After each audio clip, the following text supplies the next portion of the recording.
प्रिय विद्यार्थियों, सप्रेम नमस्कार। आज की इस कक्षा में आप सबका हार्दिक स्वागत है। मैं बलराम द्विवेदी आज जो है आप लोगों को लेखन कौशल के अंतर्गत संवाद लेखन इस विषय पर आपको हम जानकारी देंगे, या यूं कहिए कि आज लेखन कौशल के अंतर्गत हम लोग संवाद लेखन इस विषय का विस्तृत अध्ययन करेंगे। अब आइए हम देखते हैं कि संवाद लेखन क्या है, संवाद का मतलब क्या होता है।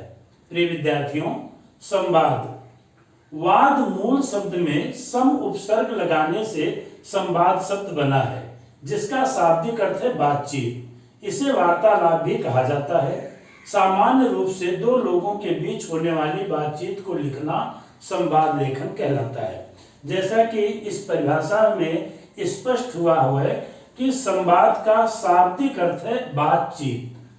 हम जब आपस में बातचीत करते हैं तो इसको हम वार्तालाप भी कहते हैं। सामान्य रूप से जब दो लोगों के बीच हम आपस में कोई बात करते हैं, कोई संवाद करते हैं, और जब हम उसको लिपिबद्ध करते हैं, जब उसको हम लिखते हैं, तो उसी को हम संवाद लेखन कहते हैं।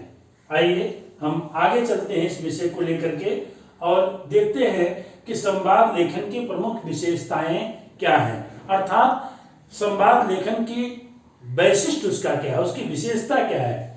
तो संवाद लेखन की कुछ विशेषताएं हैं, ये हमको ध्यान देना है। पहली विशेषता है स्वाभाविकता। स्वाभाविकता का मतलब है कि संवाद में स्वाभाविकता होनी चाहिए।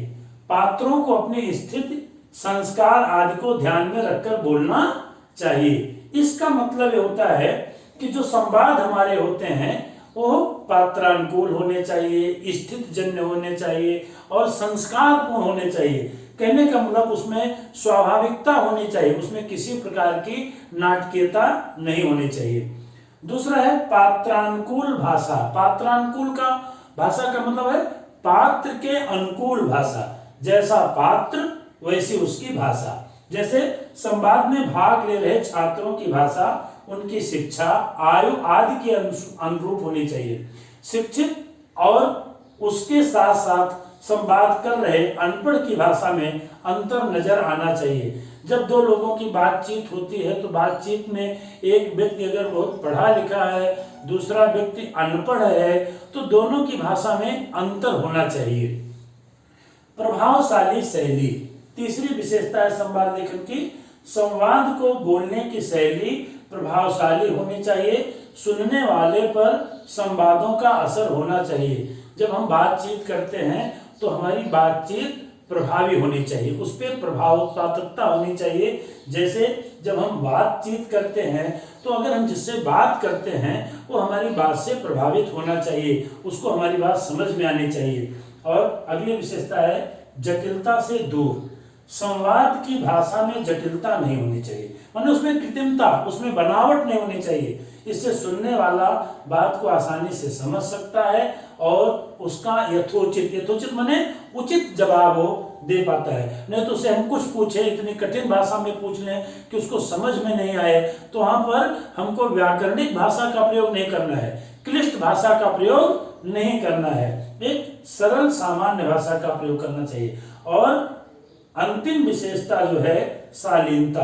संवाद की भाषा में शालीनता अवश्य होनी चाहिए। शालीनता माने विनम्रता होनी चाहिए, उसमें शिष्टाचार होना चाहिए। अशिष्ट भाषा के लिए इसमें कोई जगह नहीं होनी चाहिए। हम थोड़े नाराज भी अगर हैं और नाराजगी में भी संवाद कर रहे हैं तो भी हमारी भाषा में शिष्टता होनी ही चाहिए।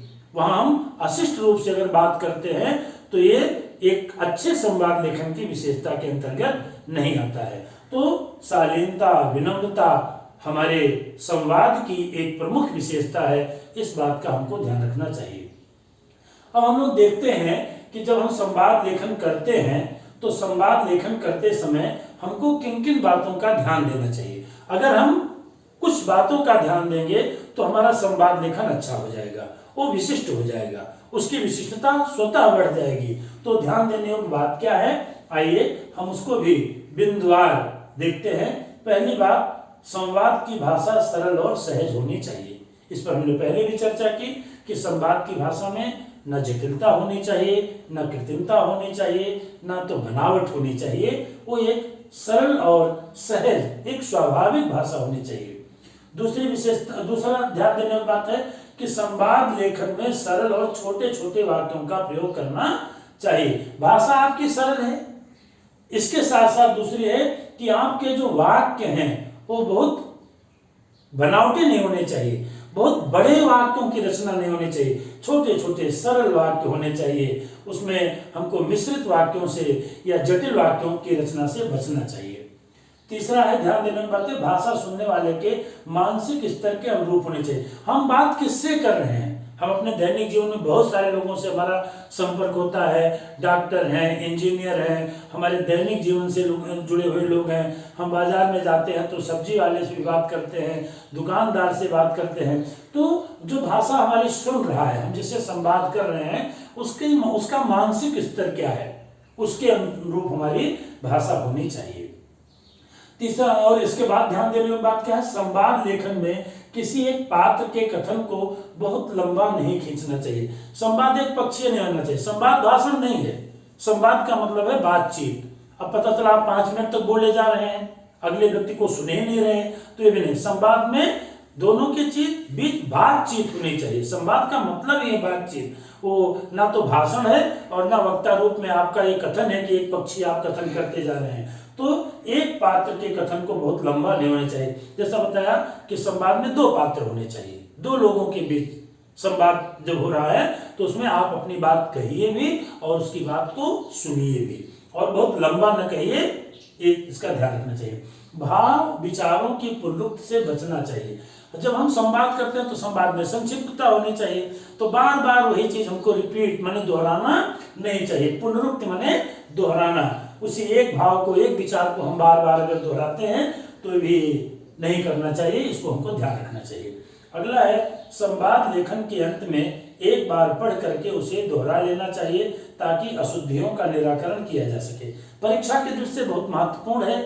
आप 5 अंक के लिए संवाद लेखन लिख रहे हैं तो संवाद लेखन लिखने के बाद आप उस पर एक दृष्टि डाल लेते हैं, अगर उसको पढ़ करके देख लेते हैं, दोहरा लेते हैं और उसमें कोई गलती रह गई है तो आप उसको सुधार सकते हैं, उस त्रुटि को सुधार सकते हैं। और अंतिम ध्यान देने योग्य बात जो है, संवाद लेखन 50 से 60 शब्दों में लिखा जाता है। ये बात मैं आपको परीक्षा की दृष्टि से बता रहा हूँ। परीक्षा की दृष्टि से इसलिए बता रहा हूँ क्योंकि ये जो परीक्षा की दृष्टि से अगर आप संवाद लिख रहे हैं तो उसमें निर्देश दिए रहते हैं और दिए गए निर्देश के आधार पर हमको पालन करना होता है। क्योंकि परीक्षा में हमको टाइम का मैनेजमेंट, हमको समय का संयोजन भी, वहां पर समय का संतुलन बना करके रखना है। अगर आप बहुत अच्छा संवाद 3-4 पेज का लिख देते हैं तो उससे कोई मतलब नहीं है। इसलिए हमको परीक्षा के दृष्टि में जो निर्देश दिए गए हैं उस प्रश्न के रूप में 50 से 60 शब्दों में, या हो सकता है 60 से 70 शब्दों में, तो कहने का मतलब 5, 7, 8 वाक्य में हमको अपना संवाद लिखना चाहिए। अनावश्यक विस्तार नहीं करना चाहिए। अपने उस संवाद की मुख्य बातों को उसमें पिरोना चाहिए, लिखना चाहिए। ये अंतिम बात जो है परीक्षा की दृष्टि से है, क्योंकि उसमें एक निर्देश दिया जाता है, क्योंकि आपको एक निश्चित समय के अंतर्गत आपको अपना पूरा प्रश्न पत्र हल करना होता है। तो यहाँ पर संवाद लेखन के अंतर्गत जो सीबीएसई का मानदंड है, एनसीईआरटी का जो गाइडलाइन है, उसके आधार पर निर्देश दिया जाता है कि निम्नलिखित में से किसी एक विषय पर अपने संवाद 60 से 70 शब्दों में या 50 से 60 शब्दों में लिखिए। तो इस बात का आपको ध्यान रखना चाहिए। तो इस तरह से संवाद लेखन में ध्यान देने योग्य बातें हमने कुछ बात बताई।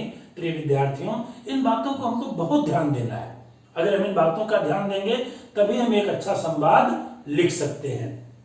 आइए हम लोग आगे चलते हैं और देखते हैं कि एक संवाद का एक उदाहरण मैं आपको बताना चाहता हूं। जैसे इसमें एक रोगी है, एक मरीज है और एक डॉक्टर है, दोनों के बीच संवाद है। हमने आपको बताया कि संवाद का विषय अनंत है, इसके विषय के जो है सीमा नहीं है, ये असीम है। क्योंकि हम अपने दैनिक जीवन में तरह तरह के व्यक्तियों से, तरह तरह के व्यापारियों से, तरह तरह के लोगों से मिलते हैं। कुछ हमारे समकक्ष होते हैं, कुछ हमसे बहुत श्रेष्ठ होते हैं, कुछ हमसे बहुत जो है निम्न दर्जे में काम करते हैं, लेकिन सबके बीच में एक मर्यादा होती है।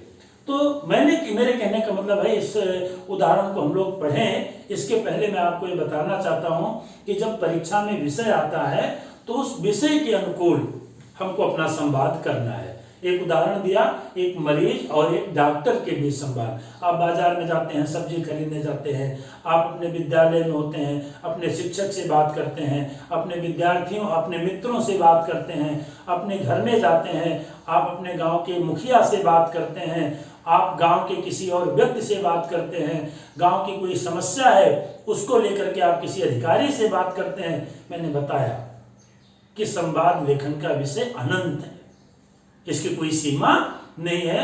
हम आपको एक उदाहरण के माध्यम से, एक छोटे से संवाद उदाहरण के माध्यम से आपको हम बता रहे हैं कि आपकी भाषा उसमें कैसी होनी चाहिए, आपकी शिष्टता कैसी होनी चाहिए, आपके वाक्य कैसे होने चाहिए। इस सब बातों को हम इस उदाहरण के माध्यम से देखेंगे संवाद लेखन प्रक्रिया के अंतर्गत। तो आइए एक रोगी और डॉक्टर के बीच जो है हम संवाद को देखते हैं। रोगी औषधालय में प्रवेश करते हैं, जो उसका क्लिनिक होता है। डॉक्टर साहब नमस्कार।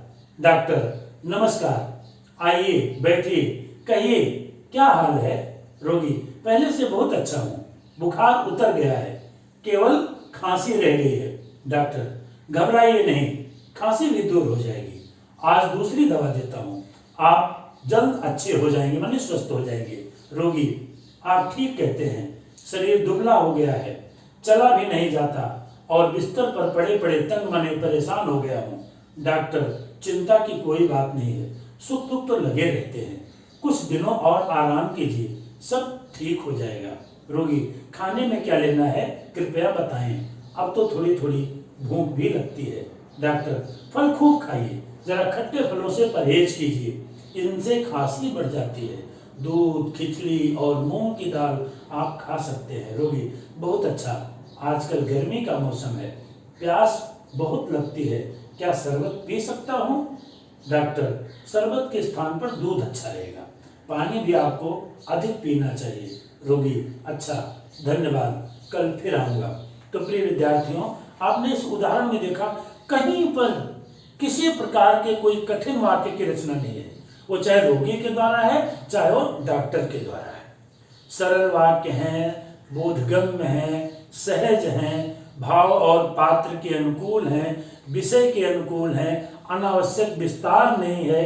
तो इस उदाहरण के माध्यम से हम लोगों ने देखा कि एक अनुच्छेद, एक सुंदर और एक विशेषतापूर्ण अनुच्छेद का लेखन हम कैसे करें। इसी तरह से आप बहुत सारे विषयों पर हम अपने दैनिक जीवन में दिन भर तो बातचीत करते हैं, वही संवाद है, उसको जब हम लिखें तो इन बातों को ध्यान दें, इन विशेषताओं का ध्यान दें और सुंदर सुंदर अच्छे अच्छे संवाद लेखन का हम अपने नोटबुक में, अपनी अभ्यास पुस्तिका में जो है उसको हम लिख सकते हैं, उसका अभ्यास करते हैं। बस आज की वीडियो में इतना ही। अगली वीडियो में हम आपसे पुनः जो है एक नए उत्साह, एक नई उमंग के साथ मिलेंगे, एक नए विषय के साथ मिलेंगे। तब तक के लिए आप सबका बहुत बहुत धन्यवाद। साथ साथ एक निवेदन कि इस वीडियो को आपने पूरा देखा, इसके लिए धन्यवाद। और आप इसको लाइक कीजिए, सब्सक्राइब कीजिए और शेयर कीजिए, जिससे बाकी विद्यार्थियों को भी इसका लाभ हो सके। पुनश्च पुनश्च आपका धन्यवाद। अगली वीडियो में फिर मिलेंगे, तब तक के लिए नमस्कार।